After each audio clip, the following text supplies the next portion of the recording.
Okay, step number 1 of 7, do not panic. So bailiffs are particularly renowned for intimidation techniques, shouting through the letterbox, intimidating you into making quick, rash decisions. Now, it's not in your best interest to make a really quick decision, and you're within your rights to take a step back and take some time to think about what you actually want to do as a consumer. And by taking time, you'll make more intelligent decisions that better suit your needs rather than the bailiffs. Step number 2 is to know the difference between bailiffs and debt collectors.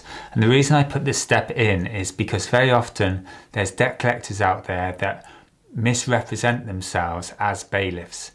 And the reason they do that is because bailiffs have more power than debt collectors, and they think if they represent themselves as bailiffs, then you're more likely to bow down and do what they want you to do.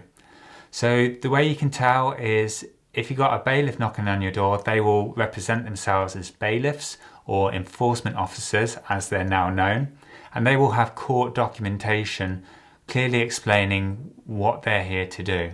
Debt collectors, they wouldn't have been through the court process yet, so they won't have that court documentation. Step number 3 is to properly understand the notice of enforcement letter that the bailiffs would have sent you. So this is an official letter that indicates what their intentions are, and they're legally required to send that letter 7 days before they turn up at your house.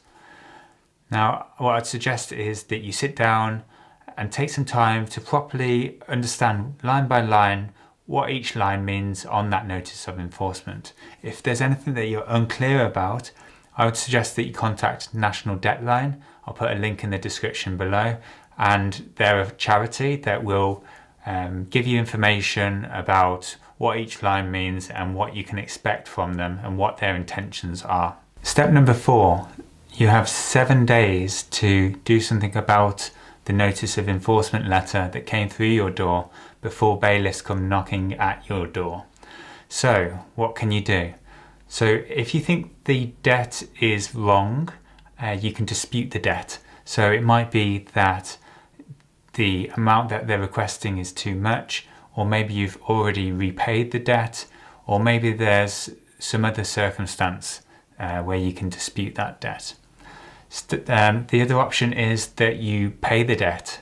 So you call the bailiffs and make a full payment to stop them coming to your door.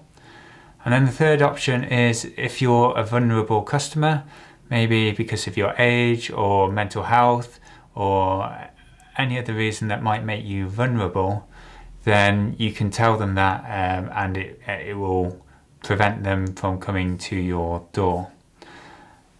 The problem is if you don't dispute that debt, or you don't repay it, or you don't make a case for vulnerability, then they will add an additional amount on to the amount that you owe when they do come to your door, and that amount is £235. So you've got a strong reason to do something about this debt before they come knocking, and you get that additional amount added to the amount that you owe. Step number 5 is to not let them in your house. If you let them in your house, they're actually legally allowed to break into your house in the future. So absolutely do not let them into your house. They're actually only allowed to break into your house for 2 very specific reasons. One is criminal fines by the magistrate court, and parking tickets and things like that don't count as criminal fines through the magistrate court. And the second one is if you owe tax through the HMRC, but council tax does not apply to this. So those 2 are very edge cases that more than likely do not apply to you. So if you do have bailiffs at your door, talk to them through the letterbox. Certainly don't let them into your house. Tip number 6 is to move your car. So if you do have a car, bailiffs will very much prefer to reclaim or repossess your car because they're more likely to get more money for that than your possessions that you have in your house. And what they'll do when they repossess your car is they will auction it, and you often get a smaller amount than you would think via an auction, so it's not a good thing to have your car repossessed. So how do you stop them from taking your car? I have 3 tips. Number 1 is to park on a different street. What I'd suggest is you park on a street quite far away from your street. Bailiffs are used to the trick where they park it one street over. Don't do that. Park it in a different neighborhood, somewhere else where they're less likely to find your car. Number 2 is to park it on private land. So if you have a friend with a house or some land that they own, bailiffs aren't allowed to come onto the private land to repossess your car. Number 3 is a locked garage. Maybe it's your locked garage or someone else's locked garage. If you put it in a locked garage, they obviously can't get at it, and they can't force entry to that locked garage to repossess your car. There's also several other scenarios where they're not allowed to repossess your car. If the car belongs to someone else, even if you're registered on it, but perhaps a partner bought the car, then they're not allowed to repossess. If the car has outstanding finance on it, perhaps it's a PCP plan where you're paying monthly for that car, they're not allowed to repossess it either. If your car's say it's a motorhome and it's your primary residence, they're not allowed to repossess it either. And if your car is used for studying or work and there's not access to public transport, they're also not allowed to repossess your car. Tip number 7 is to plan ahead. So you know the bailiff is coming, you've got that notice of enforcement through your door. Now's the time to prepare for that knock on the door. So tell everyone in your household not to answer the door. If you've got a small child, then tell them to only answer the door to a friend. And what I would suggest is that you get together all of the documentation that you might need for that bailiff visit. And that might be proof of your car finance. So you can say, you can't take my car, I have car finance.